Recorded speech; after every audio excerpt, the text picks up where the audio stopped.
I've got different versions in front of me. We'll get to this puppy a bit later. I'm very excited about this, so we'll just scoot that out of the way. Out of sight, out of mind. Am I right? Hi, my name's Mark, and welcome to the channel. Today, we're taking a deep dive into the Sophie Scarf pattern. I've got in front of me several of my Sophie projects. They're all bundled up like cute little croissants, and if you watched my video last week, then you'll be familiar with the issue of pattern theft and I think just some bad etiquette going on in the crafting community. But today we're talking all about this project, why people love it so much, why some people hate it, and my experience. So let's get into it.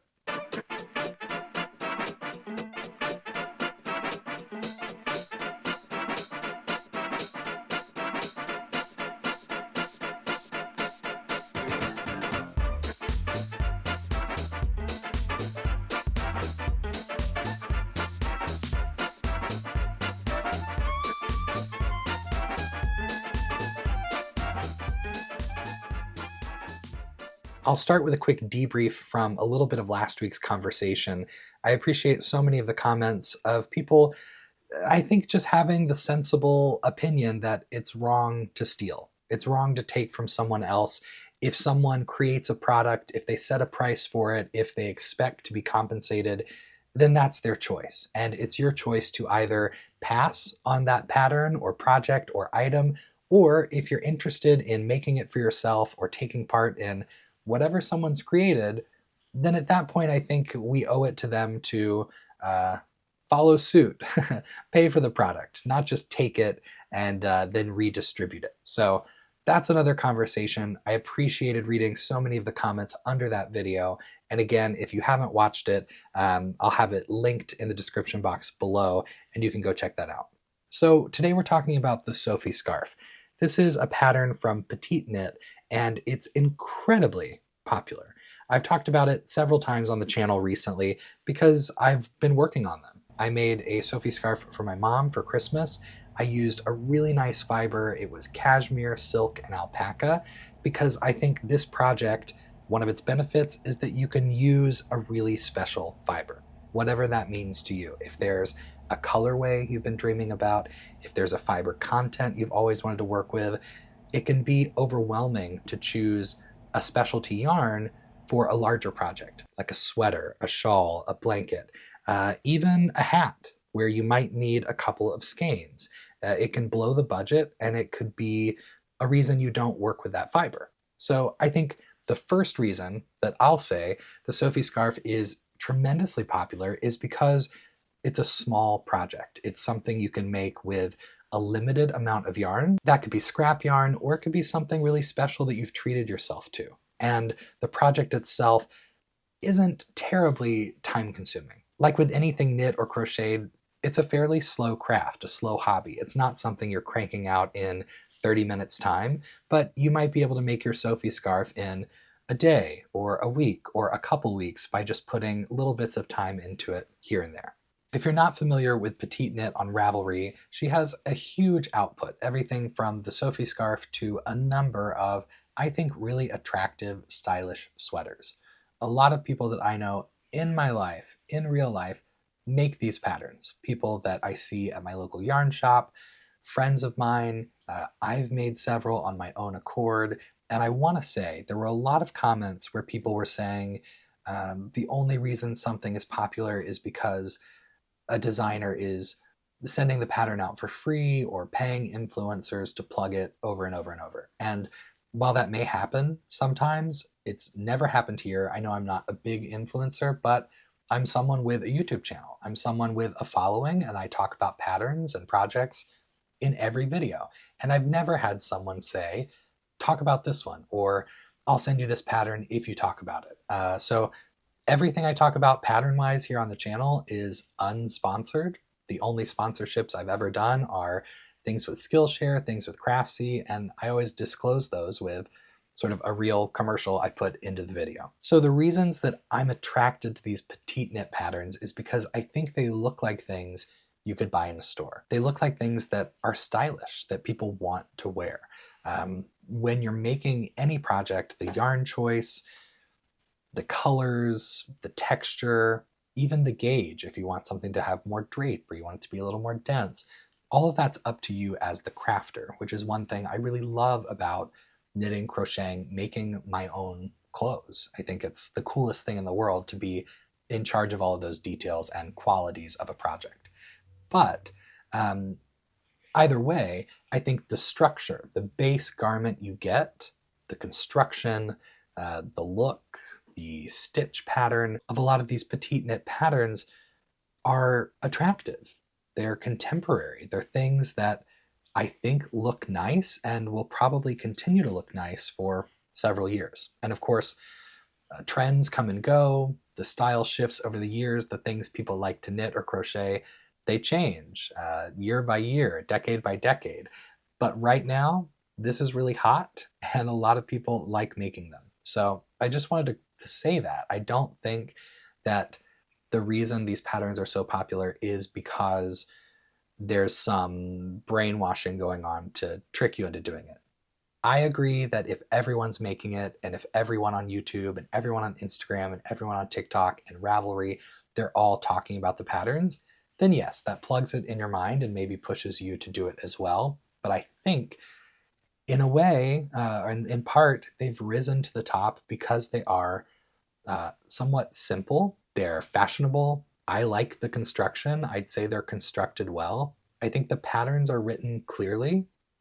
There are some video features, video assistance, video help from PetiteKnit. So I think all of those things contribute to the patterns and a certain designer becoming very prevalent. And of course, there are lots of designers that are sort of superstars in the knitting and crochet world. And I don't think there's anything wrong with that. I think it's great when somebody works hard, when they're creative, when they put out well thought resources. I think it's nice when those people are rewarded by people buying the patterns and enjoying them. I mean, that's the point. I was at my local yarn shop yesterday sitting with a couple of coworkers and a couple of our customers, and we were talking about this whole topic of buying patterns, things being popular, things being trendy, and whether or not it's worth your time in following the trend and making them. And the bottom line of this discussion was that we are all so grateful for the designers out there. We like to find a pattern that's well written, that's well tested, that has creative construction, that has a design that we just fall in love with. And then we run with that. We spend hours and hours and hours working on those projects, and then even more time enjoying wearing them or gifting them or sharing them with someone else. So I'm grateful. I'm super grateful to designers out there. Of course, I always appreciate when a pattern is clearly written, when it's edited well. Those things I think should also be there, that quality control. But that's my 2 cents or my 10 cents on patterns and designers, and I think what they deserve for putting in that work. So first, let's explore the Sophie Scarf. I've got different versions in front of me. We'll get to this puppy a bit later. I'm very excited about this, so we'll just scoot that out of the way. Out of sight, out of mind. Am I right? So these are my normal Sophie Scarves. I'll go into detail of all of them later for those that want to know about the yarn or the size or anything else that went into making them. But let's just take a look. So when rolled up, it looks like a croissant. Cute. Not important, but it's cute. It's there. So when we unfurl it, we've got a very simple, and I think this is one of the things that people like to hate on. Yes, it's simple. A very simple scarf, if we can even call it that. Maybe like a kerchief. What do people call a small scarf? A scarfette, a scarflet, a scarfie.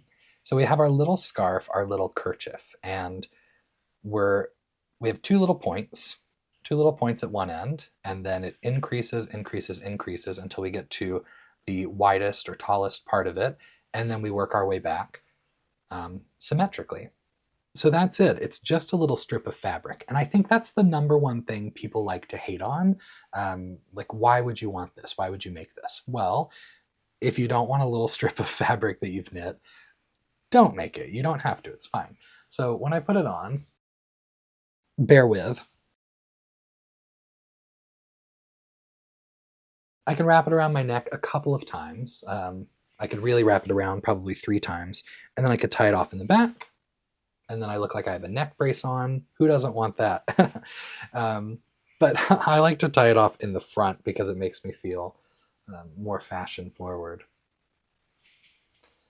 So here we are. I think it's cute. I know a lot of people that pull off this style of having a little kerchief, a little something added to their outfit. So depending on what you've made your Sophie scarf out of, it can be something you wear essentially year round, or it can be light enough that you can wear it often. I think it's nice to have something soft against your neck. I think it could be nice to use a color that you really like to add that pop, to add that layer to your outfit. For me, I like the function. I like the idea of having my coat, my hat, and then this to fill in the gap. I've never been a big, long, oversized scarf person. Sometimes it's fun to have like a blanket scarf because it doubles as a blanket for your lap. You can bundle your hands up in it. But I really don't like too generous of a scarf because where I live, we get a lot of snow, we get a lot of ice, and so I don't want that to get wet and dirty because it's hanging, it gets in the way. So I like this. I think it's very functional to be a small, simple piece of fabric. I think it does a lot. So let's inspect. We've got the tip of it here, and you'll notice that we have an I-cord edge at both edges of the Sophie scarf. And then within those I-cord edges, we just have garter stitch. And this is another reason that I think it's easy to dislike or kind of vote no on the project. A lot of people don't like garter stitch. Garter stitch is typically the first thing that you accomplish or learn how to do as a knitter. You're just knitting the right side, knitting the wrong side of your work back and forth. But garter stitch is lovely. I think especially with the I-cord edge, it frames it well, and it makes garter almost look like something special. But I'm not making garter stitch sweaters. I'm usually not making projects with a lot of garter stitch. I'm making projects that are stockinette because I like the texture, the look of stockinette. I even like reverse stockinette more than garter. So I get that. I think we can all agree that the Sophie scarf is simple. The flip side of that is that it is a simple project. It's something that I think is advanced beginner friendly. I wouldn't recommend the Sophie scarf as the first knit project you do or the first pattern you follow because it requires increasing and decreasing, slipping stitches, things that I wouldn't give a beginner, things that I would give an advanced beginner if someone were picking out a pattern with me at the yarn shop, let's say. So I think that's a fair argument when people say, this isn't a beginner project. I think it's not necessarily the first thing one should make because, again, it has some advanced beginner techniques like increasing, decreasing, and slipping stitches. It also requires a good bit of counting or the ability to read your work and know what row you're on. If you want your increases to stay consistent, if you want them to consistently be on the correct side, the correct edge of the Sophie scarf, then you need to know what row you're on. So for me, I use a row counter. If I'm doing my third or fourth Sophie scarf, I can just look at it and tell where I am. But the first couple of ones I did, I had a row counter with me because it kept me sane and it made the project easier to do. Let's just take a close-up look at one of my variegated Sophie scarves because I think it presents differently. So again, we've got our little tail, our I-cord edges, and then garter stitch in the center. And I think this works beautifully on variegated yarn. I'll talk a little bit more about my thoughts on variegated yarn and how I use it for projects when we look at each of these later. But I think it works well. Now, before we take a tour of each Sophie scarf, I want to start with something that's different and I'm really excited about. So this is my jumbo croissant, my jumbo Sophie, and that's because it's not a Sophie scarf, it's a Sophie Hood. And when I first saw this pattern, I was not into it for me because I thought I wouldn't wear a hood. It looks really cute on the designer, it looks really cute on a lot of people that have made the project and shared their pictures, but I'm not that cute. And so sometimes I don't I don't trust that I want to make something that needs to that I don't know that I would need to pull off fashion wise. I steer away from that typically. But the more I thought about it, the more I saw other people's Sophie Hoods and the variety of them, I thought maybe I would like that. And in my mind, it takes the function to another level. So let's look at it. Let's talk about it. First of all, we've got our familiar sort of Sophie Scarf tails. It starts the same way, we increase, and then when we hit the widest part of that Sophie scarf, then we go into hood mode. And the project is worked with some decreases to shape the hood, and then you roll over the top of it, and you come down the other side. And what's different here about my example than I guess what the pattern prescribes is that I chose to color block my Sophie Hood. Whenever I can, I like to try to find a project that can be somewhat of a stash buster, and I have lots of partial skeins of yarn. Behind me in those jars, I have little bits of yarn, 5 grams, 10 grams for really stripy things that I'll do eventually, but I had some larger portions, 50 grams, 60, even 75 grams left over from projects where I just needed a little bit of the next skein. So I pulled out all of my larger scraps in similar weights, and I tried to decide if I had enough to do a color blocked Sophie Hood. So if you look at my sweater, look at it. If you look at my sweater, you'll see the same colors that are in this Sophie Hood. And I'll hold them up. Look at me go. And I love these colors. The sweater I'm wearing is the Maya cardigan from Helene Magnusson, and I loved making it. I made it out of Scout from Kelborn Woolens, and I liked these colors. I just copied the general colors she had used in her sample, and I had a good bit left of each color. So I knew I liked them together. I thought, let me plug them into a Sophie Hood. And I'll correct myself here as I'm looking at it on camera. This color, this sort of oatmeal neutral, is not in the sweater. Of course, I have white in the sweater, but I liked the oatmeal better with the rest. And I think I had the oatmeal left from my field sweater. So again, I have the scraps and I weighed them all out. And I thought, what will work for this? So let's look at the hood. So this is the hood. We put it on, and it really is a hood, seamed at the back. So it sits and really encloses my head there in warmth. And then I've got the tails, which I think is fun. I do think I look pretty goofy, but this is about function. I thought where I live, where it really gets cold and windy and bitter, this would be nice because in addition to the scarf portion, I have a hood. Now my favorite part of this is that when I put the hood down, bear with me because I'll probably fix my hair. When I put the hood down, I think it looks normal. It still looks like a scarf. I'll give you a little turn. How's that? I like it. So I think once it's on, once I have it tied up, I've got this convertible hood that can come up to give me a little more warmth, or it can come down. And I'm a fan of it. I also think it looks really cute with my sweater because it's a lot of the same colors. So that's that. I still don't think that I'm cute enough to really pull it off, but it's not always about being cute. Sometimes it's about being warm, or sometimes it's about enjoying your knitting. So that's my my statement on the Sophie Hood.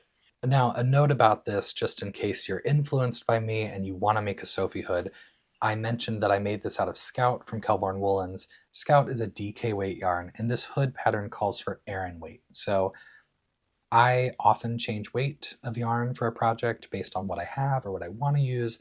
So I just followed the measurements. I didn't follow the stitch count listed in the pattern, which means after working on the tail portions, I continued to increase until I hit the width measurement rather than the stitch count. And then I added additional rows to the hood, again, just to make sure it was the right length to actually fit my head. So I followed the pattern, but expanded it a little bit to account for the different weight of yarn. And then I, of course, used a needle size that better matched this weight of yarn. So I think it's fun. I love my color blocked version. I think I think I wouldn't like a solid version near as much. I think the thing that gets me excited is that I get to showcase different colors together and then have a different look of it depending on how I'm wearing it and from what angle you're seeing me. So I'm a big fan. I think this took the function of the Sophie scarf through the roof. So the Sophie scarf is something I think works well for fashion. I think it keeps you a little bit warmer, but the Sophie hood I think is great for people who live in a cold, windy, treacherous climate. I love the idea. Now that I've finished gushing about my Sophie hood, let's take a brief tour of my Sophie scarves. Now, I completely understand if you're not interested in the tour. I might not be either, but if you'd like to see the Sophie scarves up close, come along. I'll actually start with the Sophie scarf that I made for my mom for Christmas. This Sophie scarf was the one I made out of silk, alpaca, and cashmere. And it was a 50-gram skein of yarn. So typically when I'm looking at yarn, a lot of the brands I use, a lot of the yarn that I purchase, I get in 100-gram skeins. And this yarn comes in a 50-gram skein, I think because it's a specialty fiber, because it's something that is more expensive, and so it makes it a little more approachable to sell it in a smaller put up because you could use it for a smaller project. You're not necessarily going to have so much left over. Sometimes we need a ton of yarn, other times we just need a little bit for smaller projects or a portion of something bigger. So I purchased this yarn from Around the Table Yarns, my local shop in Shaker Heights, Ohio, and I don't think I weighed the yarn first. I just knew I would have enough yarn in this 50-gram skein of DK weight to make the smallest version of the Sophie scarf. And for my mom, I think that's a beautiful size and a beautiful fit. So you can see the scarf here. I think it's a beautiful color. It feels incredibly soft, incredibly special, and she lives in Tennessee. So I think the smaller size is perfect. It's enough to have something warm on your neck. It's enough to tie around once or twice when you're out on a chilly or windy day, and she's not facing the same kind of winter or extreme cold that someone living in a more northern place might experience. So I wanted to show that Sophie scarf first because I followed the size, the exact instructions for the small version. Now, in the pattern, you can make a small version or you can make a larger version. For the larger size, you keep increasing in the pattern until you hit a certain stitch count, and then you decrease and taper the other end of the scarf. So let's take a look at the second Sophie scarf I made, and this was one I made for myself. As I mentioned, I think this is a nice project to use special yarn, whether the yarn is a keepsake or something you've invested in that you maybe only have one skein of, or you only want to buy one skein of. So that was the case for this yarn. I'll go ahead and unfurl her. And this is my Sophie scarf. It's made from La Bien-Aimée. I picked up this skein of yarn from Cast On, a yarn boutique in Vermilion, Ohio, during the Yarn Discovery Tour, which is a yarn crawl that takes place in my neck of the woods here in northeastern Ohio. And this is a specialty fiber. It's something that's a bit more expensive than I would normally purchase, and I thought the color was special and exciting. Sometimes I don't know what to do with variegated yarns. I typically purchase yarn when I'm ready for a project and I know exactly how much I need, and most of the things I'm making are done out of fairly solid tonals, maybe something heathered. If I have multiple colors in a project, it's because I'm doing color work. I'm usually not choosing a variegated yarn. So on this discovery tour on the yarn crawl, I wanted to purchase something from each store that I visited, which really adds up. And if you've seen my crawl videos where I'm making purchases, you know the approach I try to take. Maybe I'm looking for notions. Maybe I'm looking for kind of the smallest amount of yarn I can get to put them together for something else or make specialty small projects. So in this case, I purchased the yarn and it probably sat on my yarn wall for at least a year, maybe a year and a half before I decided what I would do with it. And at that point, I thought, I'll make myself a Sophie scarf. I wanted to work the pattern. It was really popular. I'm always a sucker to jump in on what's popular. I know from reading a lot of your comments, that's not the case for many of you. and I think that's great. It's totally fine. You should always care about what you're making. So for me, sometimes I do want to jump in on what's popular. And when I made this, I initially made it to fit the larger size description in the pattern, which worked out well. I think it fit me and my frame well, but I had a lot of yarn left over. And this is where I'll get to the next point about the Sophie scarf.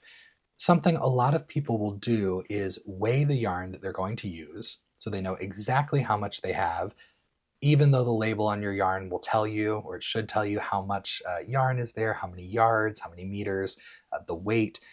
It's typically a general amount, and there might be more. There might be a little extra in that skein. So for my Sophie scarves, I like to weigh my yarn at the start, and then I like to portion out a little less than half and use that for the increase direction of the scarf.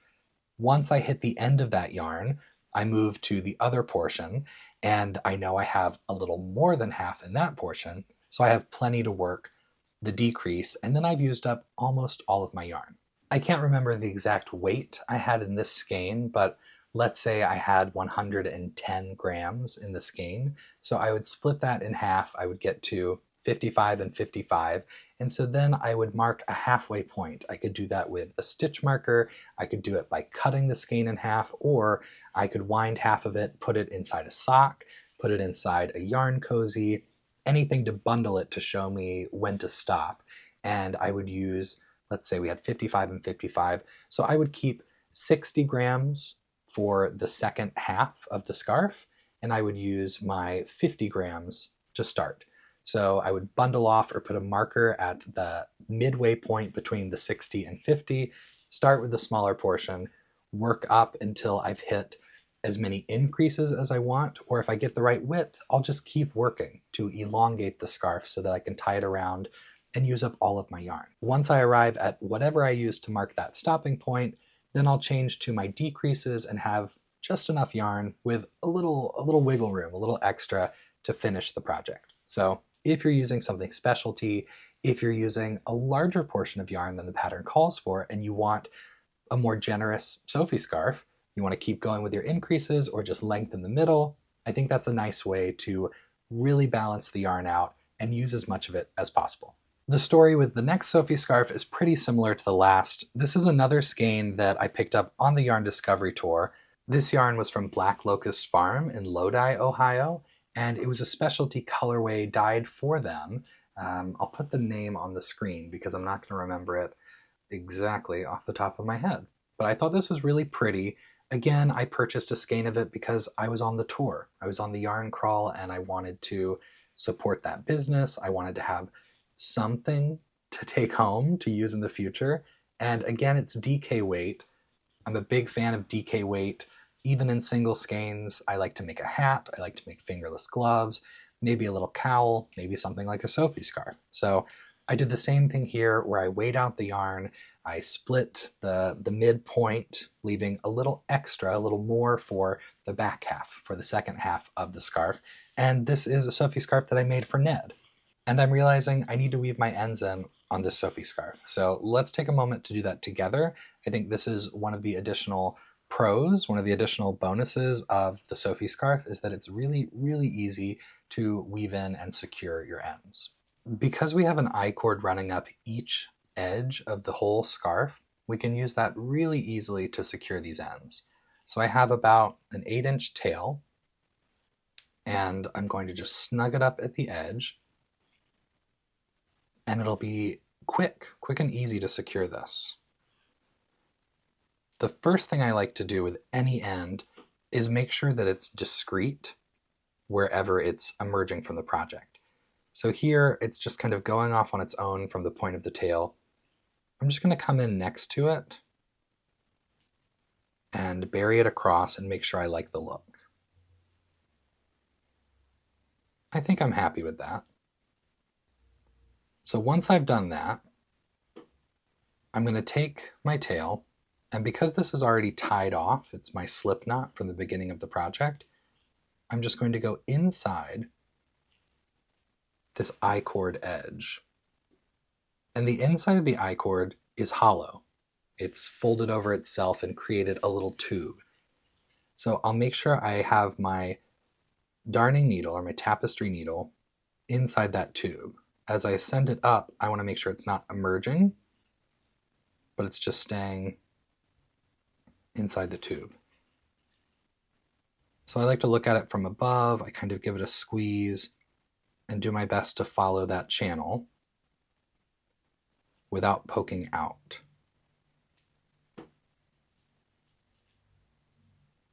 And we're sort of inching up like a little caterpillar. And then once I've traveled 3, 4, 5 inches, I'll finish this up. So I think this is a decent portion. Now that I've gone that far, I'm going to just bring the tip of my needle not to the outside, but back to the inside of the project where there's a little more traction. And then I'll tug that end through. It's going to scrunch everything up temporarily. And then anytime I weave in ends, I give the project a stretch just to mimic the same elasticity that we'll want in whatever the finished product is. If it's a sweater and you know it's going to really pull with gravity or stretch as you're putting it on, I give it that same sort of simulated stretch. Everything looks normal here. So then I find that emerging tail. I pull it back just a little bit, pull it back out. I give that a snip. And then when I stretch the project once more, it's disappeared inside the I-cord. Now, if this hadn't been an initial slip knot, I would have done a little more anchoring at the start. And I've got a couple other ends in the center of this that I'll demonstrate that with. So here are the next ends. Foolishly, I think because this is one of the first Sophie scarves I made, I changed my yarn in the middle of a row, where the pattern requests that you change your yarn if you need to at the I-cord edge. Because if you do that, it's much easier to just slip that end up through the I-cord and have it be easily hidden away. Here in the center, I'll have to do a little more thoughtful weaving to disguise those ends, which is okay, but hindsight is 20/20. So for these ends that are a little more exposed, I like to trace the direction. I start by giving it a gentle tug to make sure I don't have any loose stitches or slack. I'm just going to come into the neighboring stitch and do a little bit of snaking, sort of up and down through these stitches. We'll check to see how that looks so far.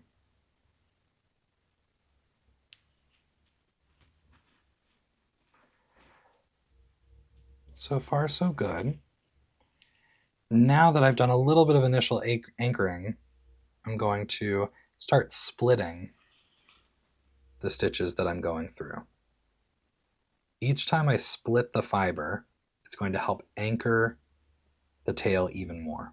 And I'm working my way across to the I-cord edge. Now that I'm there, and I have a little bit of resistance, I can run the remainder of the tail up through that hollow I-cord, just like we did with the first end.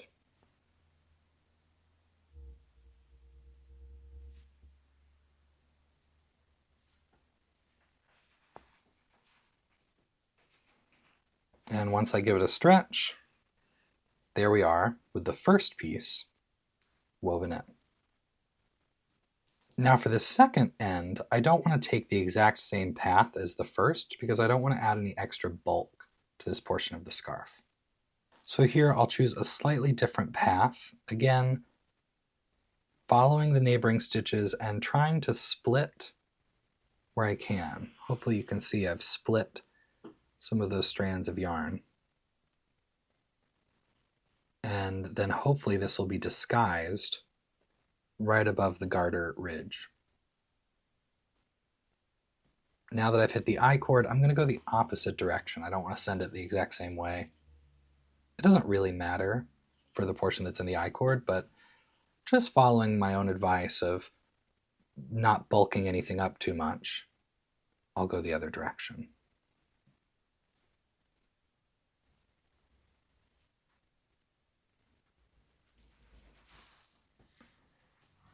And then this end was longer to begin with, so I'll give it an extra tug.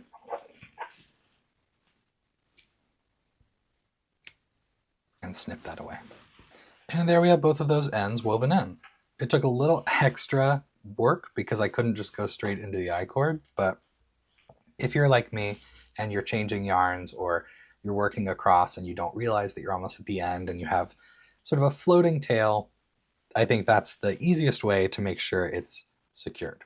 So that's our Sophie scarf for Ned. Very similar to the one I made myself, a little bit bigger. It can go around sort of a larger man's neck a couple of times with plenty of tails to tie it off. And I've made one more Sophie scarf in this same way of measuring out the skein and using up as much yarn as I could. This is for a Valentine's Day auction for a local event here in the Cleveland area. So this is another skein of La Bien-Aimée. This was a gift from Ned. He purchased it at Hill Country Weavers in Austin. And it's a really beautiful purple. So when I was asked if I could make something for this Valentine's Day gala, I thought, I think this is lovey-dovey. Very similar in size to these two Sophie scarves. So that concludes the tour of my Sophie scarves. I think these are easy to wear, pretty quick to make. They show off a nice fiber. They work well with variegated yarns. That's my story. That's all I've got. I don't have an issue with them. I don't mind that they're simple. I think they look beautifully finished. I think they're thoughtful. I understand there are other patterns out there that are going to be super similar. So take a look at the ones you like and follow your heart. I think it's a fun project. I don't like the bandwagon of people hating on something just because it's popular. If you have a concrete reason to dislike something, by all means, I think that's really helpful to contribute that sort of constructive criticism to the community. Are you a Sophie scarf person? Are you a PetiteKnit person? Let me know in the comments. I always like to hear what you're making and what's going on in your world. Thanks so much for coming along for this tour of all things Sophie. As always, I'm really grateful that you choose to see my face and click on it. I really appreciate that. So if you're not already subscribed to the channel, I of course would appreciate you subscribing so you catch future videos. A huge, huge thank you to all of my friends over on Patreon for making this channel possible. I'm looking forward to Zooming together in the next couple of days over on Patreon. If you're interested in joining that community and Zooming together, having craft nights over there, you can find the link in the description box below, and your support, of course, is hugely, hugely appreciated. As always, thanks for choosing to spend a little bit of time with me here on the channel, and happy knitting, happy crocheting, happy crafting to you. Hopefully, I'll see you in the next one. Bye.